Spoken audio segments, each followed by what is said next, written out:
คุณพระแก้วเจ้าทั้งสามประการบุญศีลบุญทานที่ท่านผู้ฟังทั้งหลายได้กระทำปั้มเป่งมาคุณงามความดีที่ทำไว้ในอดีตและกำลังจะทำเวลานี้คุณพ่อคุณแม่คุณครูบาอาจารย์ผู้ประสิทธิ์ประสาทวิชาความรู้เสื้อวัดเสื้อวาเสื้อบ้านเสื้อเมืองพระสยามเทวาธิราชสิ่งศักดิ์สิทธิ์ทั้งหลายอันมีพระบรมธาตุเจ้าโดยสุเทพครูบาเจ้าศรีวิจัยนักบุญแห่งล้านนาไทยพระธาตุเจ้าหริพูนชัยพระธาตุเจ้าดอยกองมูจังหวัดแม่ฮ่องสอนพระธาตุเจ้าลำปางหลวงจังหวัดลำปางเป็นต้นขอได้มาปกปักรักษาพ่อแม่พี่น้องลูกหลานเหลนวงศาคณาญาติทั้งสายโลหิตทั้งญาติธรรมทั้งหลายตลอดถึงข้าราชการทหารที่อยู่ในจังหวัดเชียงใหม่และกำลังปฏิบัติหน้าที่อยู่ชายแดนตำรวจครูบาอาจารย์พ่อค้าพาณิชย์เกษตรกรรมคนรับจ้างใจแรงงานคนขับรถขับลาทุกท่านที่เปิดวิทยุรับฟังเวลานี้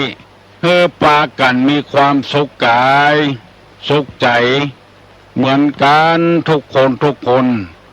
ตลอดกาลนานก่อนที่จะได้ดำเนิน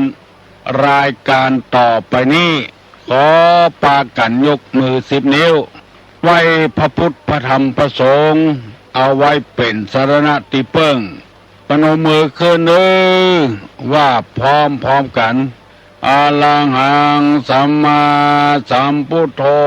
ภควาพุทธังภควันตังอภิวาเทมิกราบสวากขาโต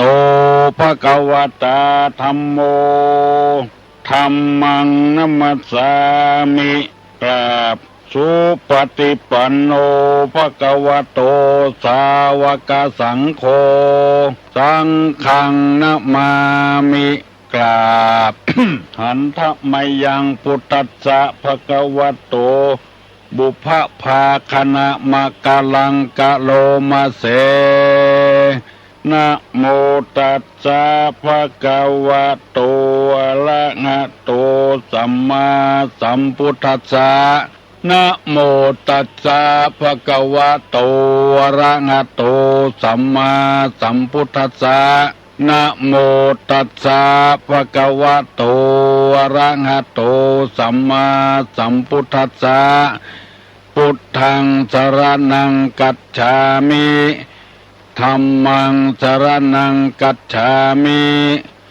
สังฆังสรณังกัจฉามิตุติยัมปิพุทธังสรณังกัจฉามิ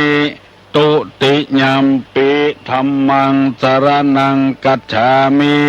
ตุติยัมปิสังฆังสรณังกัจฉามิตติยัมปิพุทธังสรณังกัจฉามิตติยัมปิธัมมังสรณังกัจฉามิตติยัมปิสังฆังสรณังกัจฉามิอิติปิโสภะคะวาอะระหังสัมมาสัมพุทโธวิชชาจรณะสัมปันโนสุขโตโลกาวิทูอนุตตะโลปุริสะธรรมสารถิสัทธาเทวะมนุษย์สานังพุทโธภควติสวากขาโตภควตาธัมโมสันติทิโกอากาลิโกเอหิปัสสิโกโอปนะยิโกปัจจตังเวทิตโพวินโยหิติสุปฏิปันโนภควโตสาวกสังโฆอุจุปฏิปันโนภควโตส สาวกสังโฆญาญาปฏิปันโนภะคะวะโตสาวกสังโฆสามิจิปฏิปันโนภะคะวะโตสาวกสังโฆยะติตังจัตตาลิปุริสายุคานิอัฏฐาปุริสาปุคลาเอสะภะคะวะโตสาวกสังโฆอาหุไนโย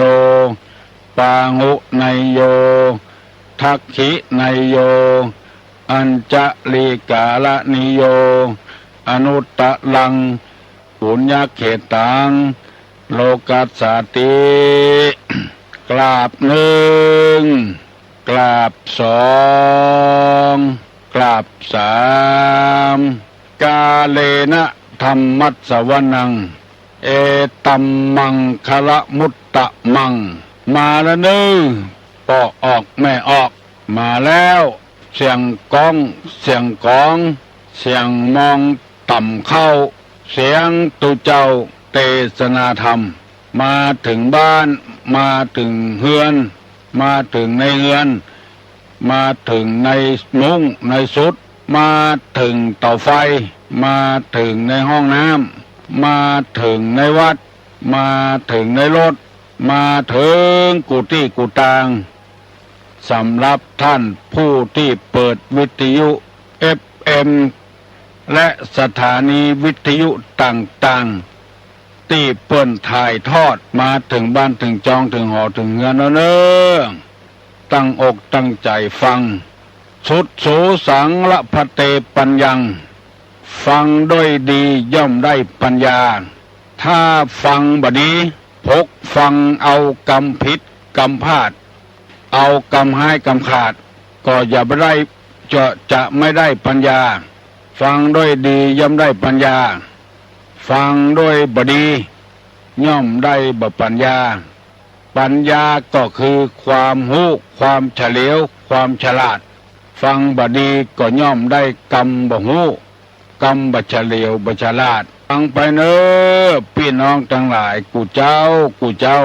6 โมงถึง7 โมง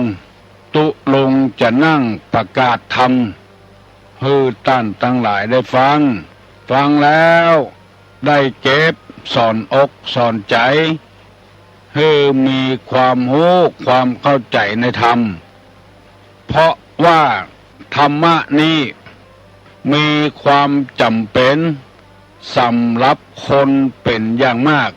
ถ้าว่าเมื่อมีธรรมแล้วคนเฮาจะให้ยิ่งกว่านี้ที่เฮาอยู่ได้มีความสามัคคีปรองดองกันก็เพราะธรรมะทั้งนั้นที่เฮาเดือดร้อนลักจกของกันด่าตอกันบุบหูตีตากันก็เพราะขาดศีลขาดธรรมสิ่งเหล่านี้เฮาบ่ต้องการเฮาต้องการแต่สิ่งที่มีสาระมีประโยชน์อันหยังทำสิ่งที่มีสาระมีประโยชน์เกิดขึ้นกับเฮาข้อคือธรรมะเนี่ยเจือใดจะมีธรรมะหาโอกาสฟังจากตัวเจ้าพนายผู้มีความรู้มีความฉลาดแล้วเอามาประกาศให้พี่น้องทั้งหลายฟังแล้วเก็บใส่ใจไว้จะได้เป็นคนรู้คนฉลาดบอกว่าคนนั้นจะนับถือศาสนาอย่างก็ตามย่อมจะทำให้คนเฮาได้อยู่ด้วยกันได้อย่างมีความสงบเยือกเย็นอย่างมีความสุขบานหวานใจทุกคนทุกชาติที่เกิดมาในโลกนี้ย่อมจะมีศาสนาคนบนดอยคนป่าคนเขาก็มีศาสนาของเขาเอาผีเอาสางมาเป็นที่นับถือเช่นวันใดถ้าเผาป่ามันบ่ไหม้ ก็ไปบนบานศาลกล่าวฮือผีฮือสางโดนบันดาลฮือการเผาป่านั้นไม่แล้วจะเอาครัวไปปลูกบอกว่าชาติใดย่อมมีศาสนาเอามาเป็นสรณะเป็นที่เปิ้งแต่หมู่เฮาทั้งหลายที่เปิดวิทยุฟังเวลานี้เป็นการนับถือพระพุทธศาสนาพุทธะแปลว่าผู้รู้ผู้ตื่นผู้เบิกบานนับถือพระพุทธศาสนาเป็นศาสนาของผู้รู้ผู้ตื่นผู้เบิกบานผู้รู้ย่อมจะสอนไปในทางที่ดีบ่มีการผิดการพลาดยังพระสัมมาสัมพุทธเจ้าผู้ใดปฏิบัติตามแล้วบ่ผิดบ่พลาดแล้วการฟังเวลานี้ฟังศาสนาของผู้รู้บ่จำเป็นที่จะต้องแต่งเนื้อแต่งตัวชุดขาวกาชุดใดชุดหนึ่งให้สะอาดสะอ้านอยู่กับบ้านล้างถ้วยไปตอยนึ่งข้าวไปตอยตำน้ำพริกไปตอยเฝ้าหม้อแกงไปตอยซักผ้าซักครัวไปตอยฟังไปตอยบ่เสียการบ่เสียงานฟังได้สบายสบายแต่ว่าขอเงื่อมีความเคารพเลื่อมใสในพระธรรมคำสอนนี่ก่อนคนเฮาถ้าบ่มีความเคารพบ่มีศรัทธา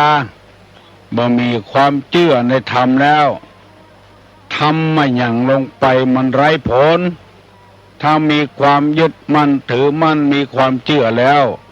ฟังก็จะได้ผลศาสตร์พุทธะแปลว่าผู้ตื่นอยู่ตลอดเวลาบ่หลับไหลบ่มุกมุ่นอยู่ในอบายมุขต่างๆแล้วก็ผู้เบิกบาน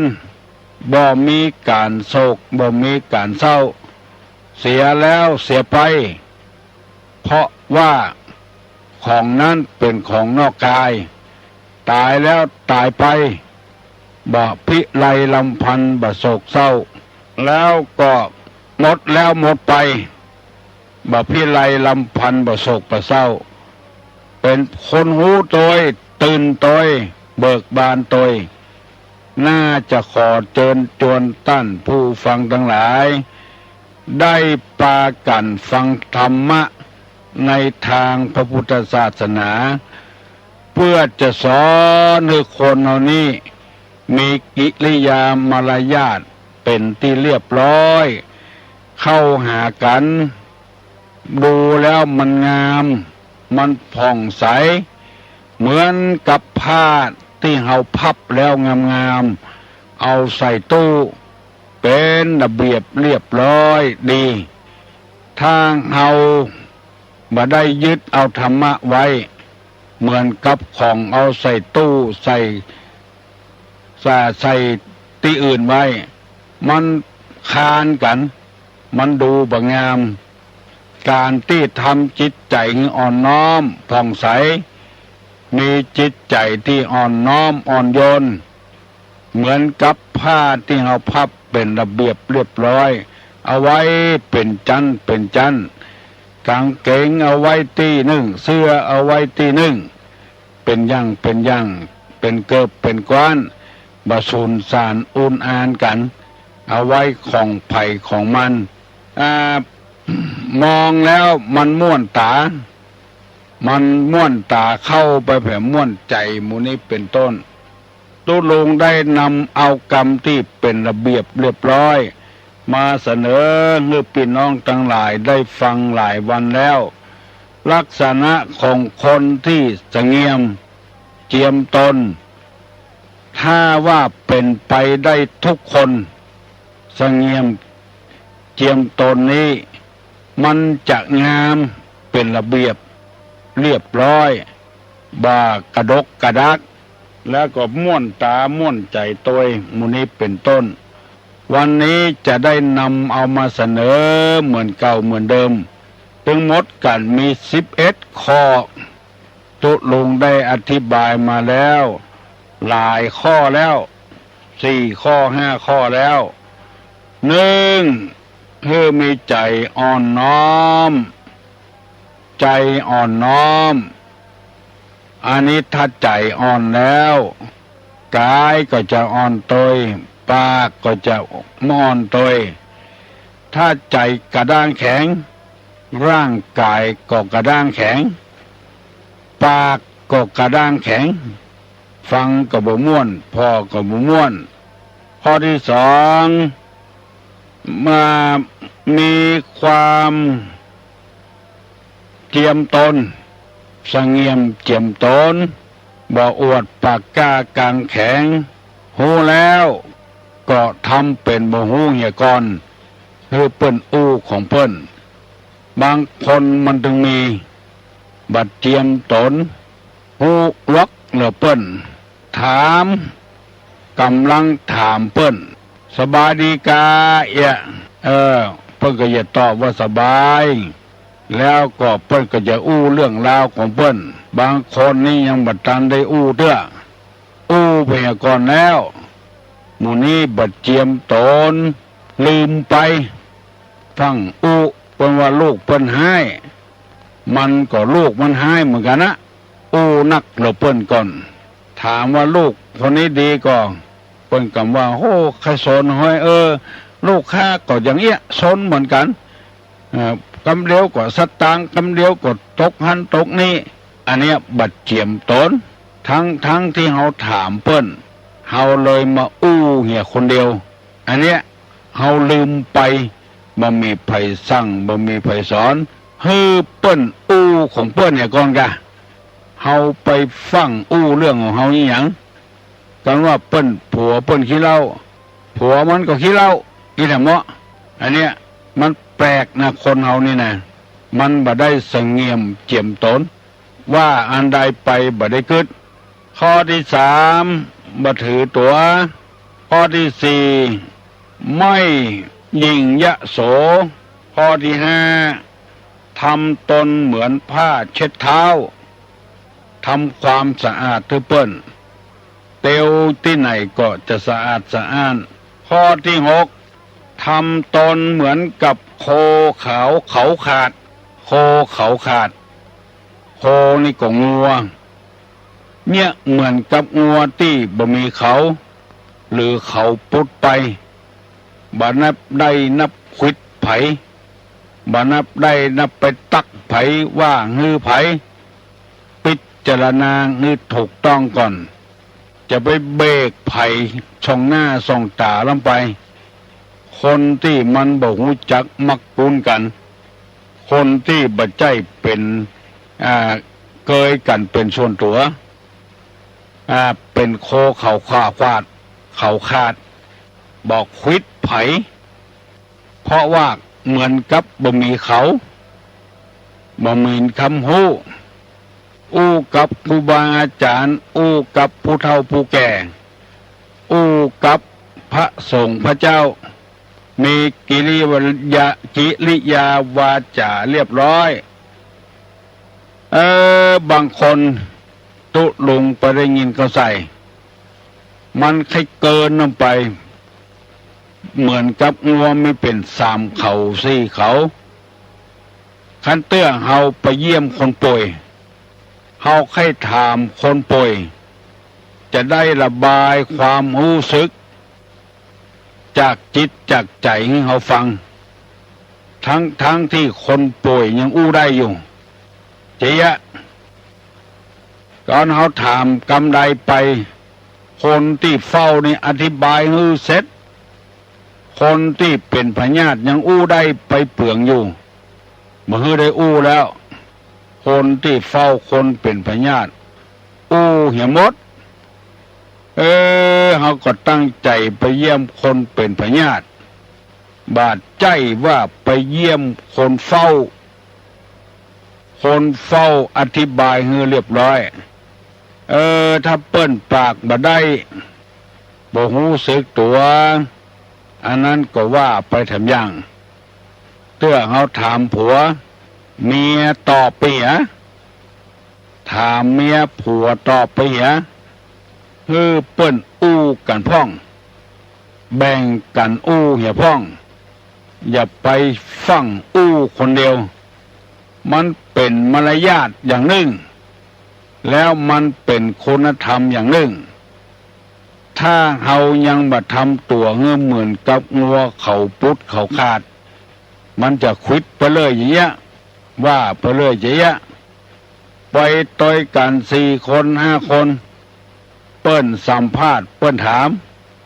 ก็ปล่อยให้คนอื่นอู้พ่องตัวใกล้ส่งเสริมกันเมื่อรุนเปิ้นเบนหน้าไปหาคนใดคนนั้นตอบมารยาทอย่างอี้ถ้าทำได้จาดดีถ้าเบนหน้าไปหาเฮาเป็นคนตอบเปิ้นพุทธาโจทนากับไผ่คนนั้นตอบมาจะเป็นมารยาทที่ดีเป็นจริยธรรมที่ดี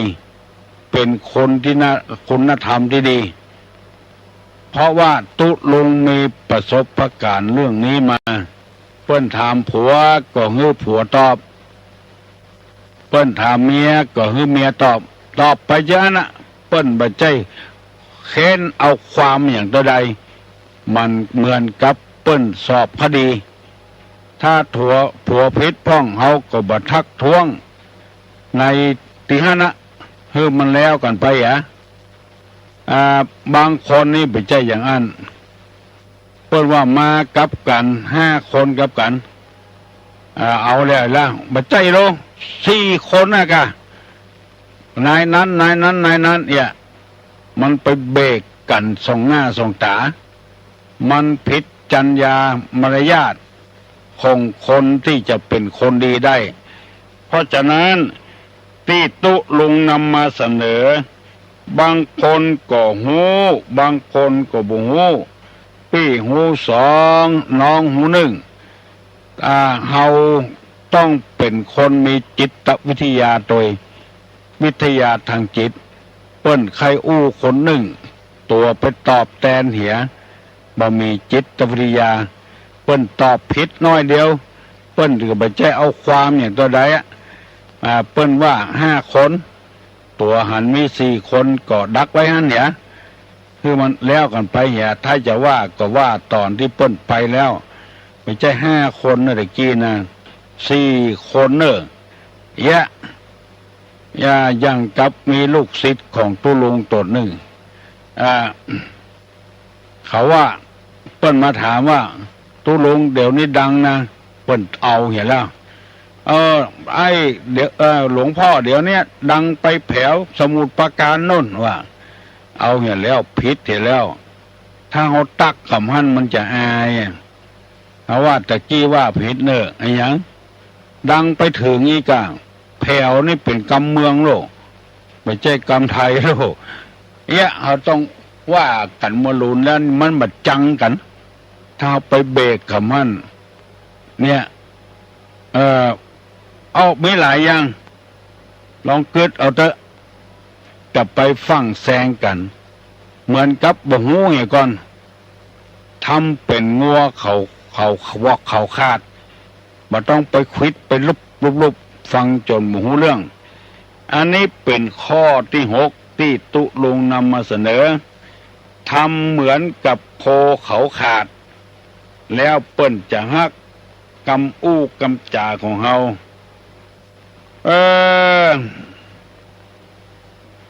ข้อที่7ทำตนดุจงูพิษที่ถูกถอนเขี้ยวเป็นว่าทำตัวเหมือนกับงูที่มีพิษที่ถูกถอนเขี้ยวเห็นแล้วทำตนเป็นอย่างนั้นความจริงเฮายังมีเขี้ยวอยู่เฮายังมีเล็บอยู่ทำตนไปอ่านก่อนอย่าไปโอหังสลิดแต่เนอะพอออกไม่ออกบางคนหันหน้าแล้วก็เฮาก็ถึงบอกให้กินเส้นละมันอวดหูอวดลวกนั้นไปนะเนี่ยอย่างบะสะเงียมเจ็มโตนสะโหกสะหากหันก้าสลิดแล้วก็ ไขบ่เคยพอใจแล้ว ยิ่งปากออกมาซ้ำบ่ม่วนแปลกนะคนเฮานี่นะบางทีจังเปิ้นก็ถามหาเปิ้นอยู่เนี่ยเฮากำลังไปถามเฮาว่ามาด้วยไผโอ้มาคนเดียวแต่วันนี้ไอ้วอกนั่นมากะเนี่ยก็จังเปิ้นก็ถามหาเปิ้นอยู่มันแปลกนะลองกึดใจเอาเถอะอันนี้เป็นเรื่องแง่ปากคอกนะแง่ที่มันอยู่หิมคอกนั่นนะคนเฮาบ่ได้กึดบ่ได้เอามาใจงัวควายที่มันปล่อยออกคอกแล้วแง่ปากคอกมันบ่กินไปกินแง่ที่อื่นพุ่นฟังเงียดฟังยุกันออกไปมุ่งหน้าไปที่อื่นพุ่นความจริงแง่ปากคอกนั้นงามจะตายบ่ต้องเตียวไปไกลบ่กินไปกินที่อื่นพุ่นบางกรรมน่าจะอู้แต่บ่อู้สักกรรมไปอู้กรรมที่บ่สร้างสรรค์กรรมปากกรรมคอสลิดปิดป้างคือมันอยู่ในกรอบเฮาไปหันไม่ยิงตีมวยเฮาไปหันไม่ยิงเต้นดิดอยู่ในบนเวทีพอแล้วมันหมังงามตาสลิดอย่างประจายทำตัวเป็นประจายทำมันผิดมนุษยชาติเมื่อเฮาหูอย่างอี้แล้วเปิ้นว่าปฏิบัติตามหลักธรรมที่ว่าอัตตัญญุตาหูจักตนว่าเฮาว่าโดยชาติตระกูลยศศักดิ์สมบัติบริวารความรู้หน้าที่เฮามีเจอใดแขกมากะห้องคนตะก่อนเปิ้นเมียกาลูกกาเสาะเมียงเสาะมุลีเสาะน้ำเสาะขันมากเอามาต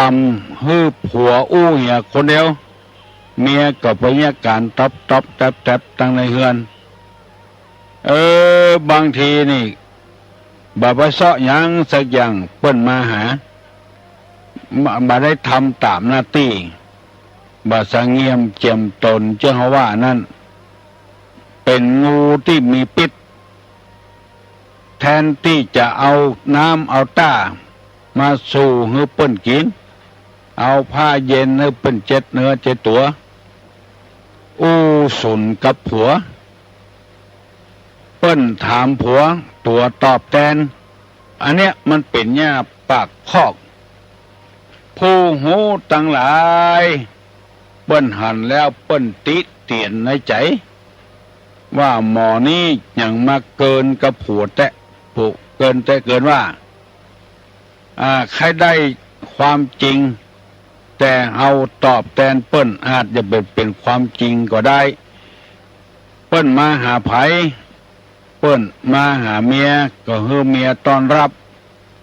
มาหาลูกก็ให้ลูกต้อนรับ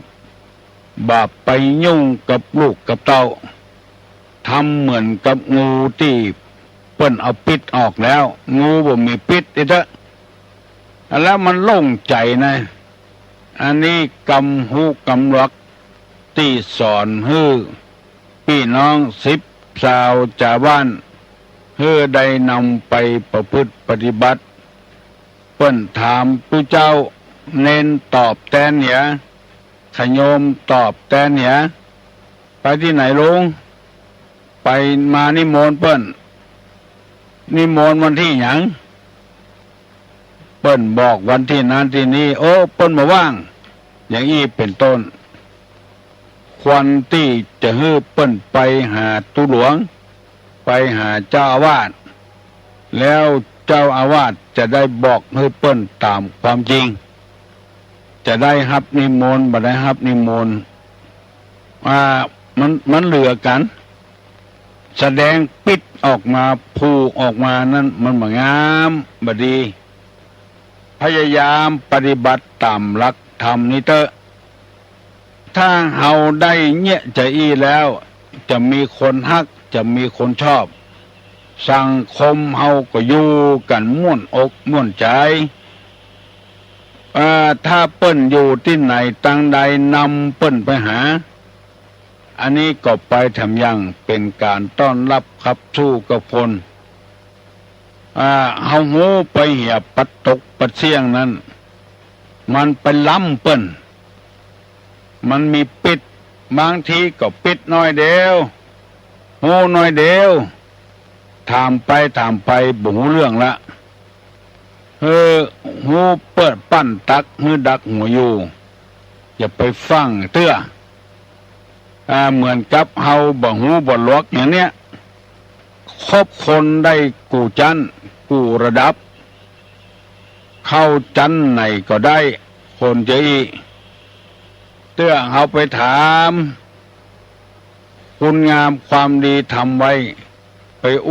วดตัวอย่าหมดตกหมดเสียงบ่ฮื้อฝ่ายหนึ่งได้ตัว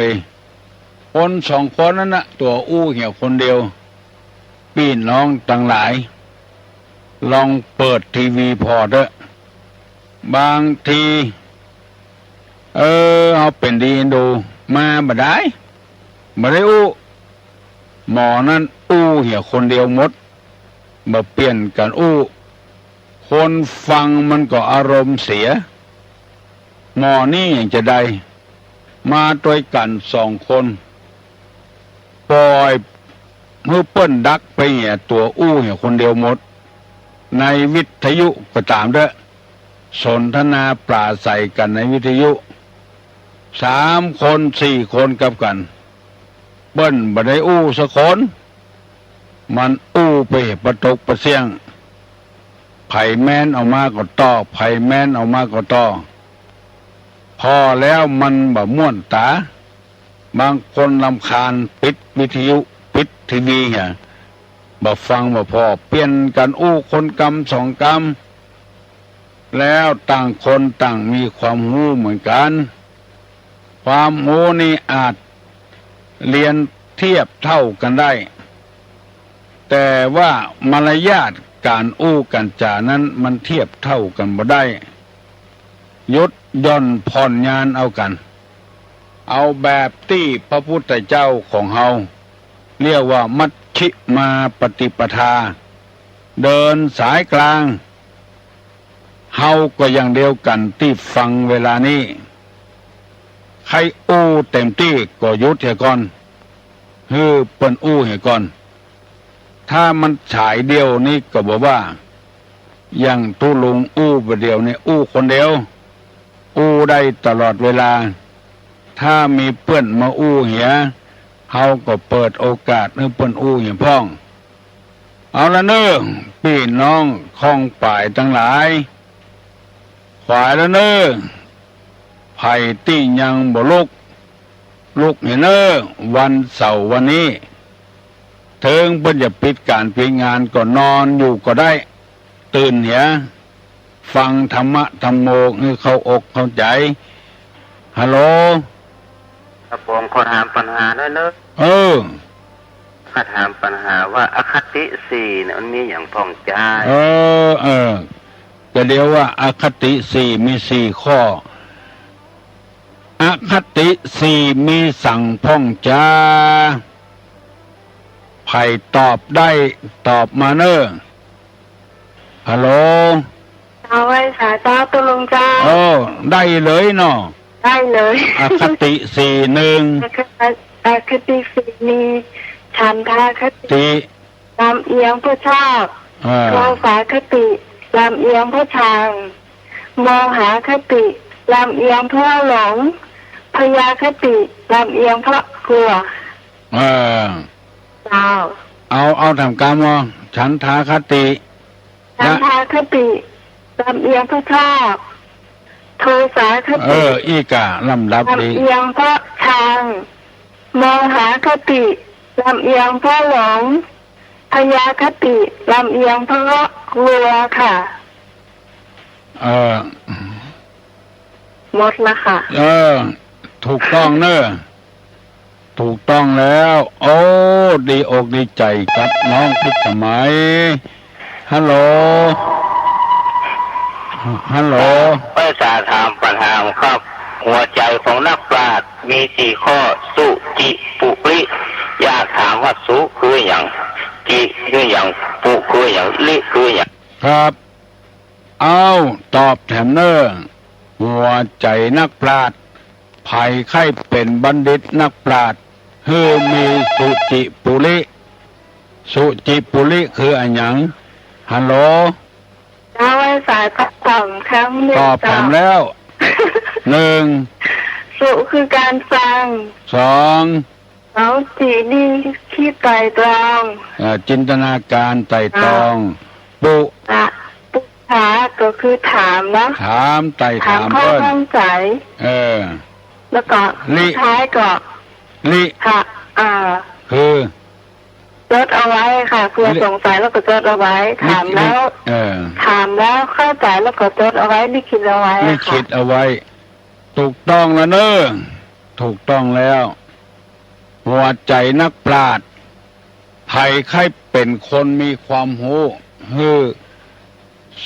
ฟังนักพอนักเรียกว่าโสตทัศนศึกษาเข้าตังตาก็ได้เข้าตังหูก็ได้ฮัลโหลสวัสดีครับฟังที่ลุงจะฟังที่ลุงมาเมินแล้วครับฟังตัวลุงมาเมินแล้วต้นใจพี่คนตะกี้ยังเก่งในปัญหาธรรมะนะพี่สาวคนตะกี้เก่งปัญหาธรรมะเก่งธรรมะนะเก่งมาเก่งผมคณะผมบัวพี่น้อยมาก่อนเก่งเหมือนกันครับไม่ใช่ข้ออะไรครับอันรัตนะสามอย่างมีบ้างตัวละอย่างมีความหมายอะไรครับรัตนะสามอย่างมีอย่างพ้องเอาไผ่ตอบได้ตอบเนื้อ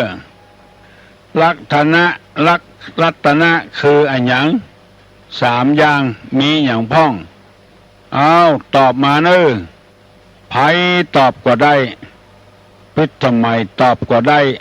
น้องป๊อบน้องอามน้องบิมน้องพิมน้องบิวน้องโก้ไผ่ตอบก็ได้เนอะฮัลโหลเอาไว้สาก้ายังเหมือนเดิมรัตนะก็คือสามหน้าไตรที่พระพุทธพระธรรมพระสงฆ์ในตาตัวรัตนะแปลว่าหยังสามใจการัตนะก็คืออย่างที่เพิ่นเอาใส่หัวแหวนน่ะรัตนะคืออันหยังแก้วสามประการรัตนไตรแก้วสามดวงคือพระพุทธพระธรรมพระสงฆ์อย่างฮือพิสมัยตอบคนเดียวหาน้องหมู่นั้นมีไหนหมดช่วยกันตอบพวกกัน053-121-058ฮัลโหลตุลุงกับเจ้าตุลุงเนอะไปสาเจ้าอันข้าเจ้าจะขอถามว่าอันการทำบุญนี่นะเจ้าที่เขาทำบุญให้กับคนพิการเนี่ยเจ้ามันมีคนบอกว่าเกิดมาชาติหน้าเขาจะได้ไปเป็นลูกหลานของคนพิการแท้กว่าเจ้าอันจิตใจนี่มันแน่นอนนะมันของไผ่ของมันถ้าเราปรารถนาร่วมกันก็จะได้ไปร่วมกันแถมบ่ได้ปรารถนาเขาคือเปิ่นเข้าอินดูเปิ่นสมาต่ำกาดเจ้าบ่เป็นหยังเขาส่งเคราะห์เปิ่นน่าจะเขาบ่ได้ปรารถนาก็จะบ่ร่วมกันคือครอบอินดูเปิ่นอีบ่ได้จ้ะส่งเคราะห์อินโดตานไปเถอะบ่เป็นหยังนะตุลุงตุลุงก็จะแยกหมู่ที่มาตายกับก็มีนะหมู่ที่เฮาเป็นเจ้าภาพเปิ้นก็มีบ่มีหยังสักอย่างมาเป็นเจ้าภาพศพเพิ่นอันนี้เฮาก็มีเฮาก็อย่าตาเนื้อเพิ่นนะกะตัวคนตาบอดนี่เนาะตากูดขากูดนะเพิ่นจังมาขอทานต่ำ กาดเนี่ยเขาเจ้าขายโคติกาดนะ แล้วก็แต่จังเปิ้นแล้วเขาว่าฟังเนอจันหน้าจะได้ไปเป็นลูกเป็นหลานเปิ้นเนอ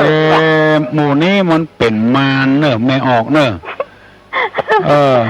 ปานมันว่าสร้างสรรค์นะมันกึดเอาคนเดียวว่าเอาคนเดียวบ่มีในหลักพุทธศาสนาบ่มีนะคะเจ้าขอแค่แน่จังก็เลยมาถามตอนนั้นเขาเลี้ยงหมาทำน้อยเขาไปได้เป็นหมาค่ะเป็นลูกหมาค่ะเนาะมันบัดสร้างสรรค์นะว่าไปเลยนะเอาแมวมาเลี้ยงเขาเข้าแมว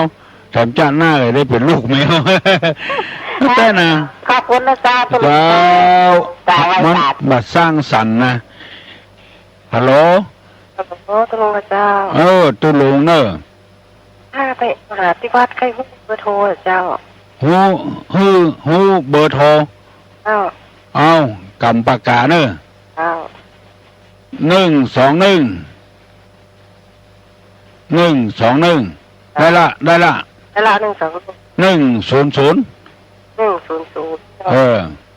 แล้วก็121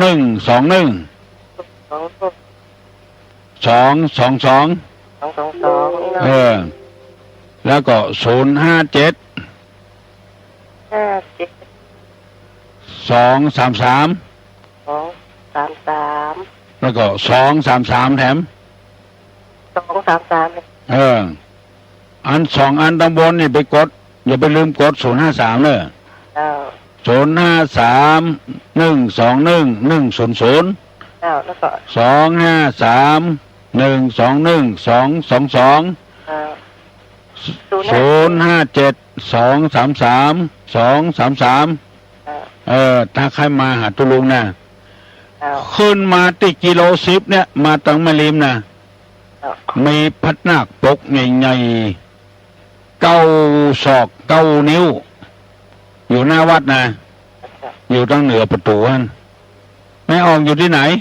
อยู่บ้านทิกเจ้าบ้านทิกอ่ะกินข่าวเลยยังเจ้านั่งตลอดเลยยังกินเตอแล้วกวนตะเย็นนะเจ้าฟังถึงวันแหละฟังถึงวันเจ้ามอนวะน่ากับสะท้าถึงว่าจะไปแอบหาเนี่ยอันกะมาวันเสาร์วันติดเนอะเจ้าโทรมาเฮก่อนเนาะเจ้าโทรมาถามเฮก่อนอยู่มันอยู่เนี่ยมันล่ำได้อยู่ยังนี่วันเสาร์นะเจ้าโชคดีเนอะโชคดีเอาละเนาะพอสมควรแก่การเวลาแล้วอยู่ดีมีสุขอายุวันขวัญยืนหิมากาคืนเนอ ยกมือไหว้เนอจะปั่นปอนแล้วสัพพโลคาวินิมุตโตสัพพสันตาปวัตติโตสัพพเวลามติกันโตนิพุตโตจตุวังภวะสัพพิติโยวัจจันตุสัพพโรโควินาศตุมาเตภวะตวนตะลาโยสุขีติคายุโกภวะอภิวาทนาสีริสานิจังวุธาปัญจายโนจัตตาโลธรรมาวัฏันติอายุ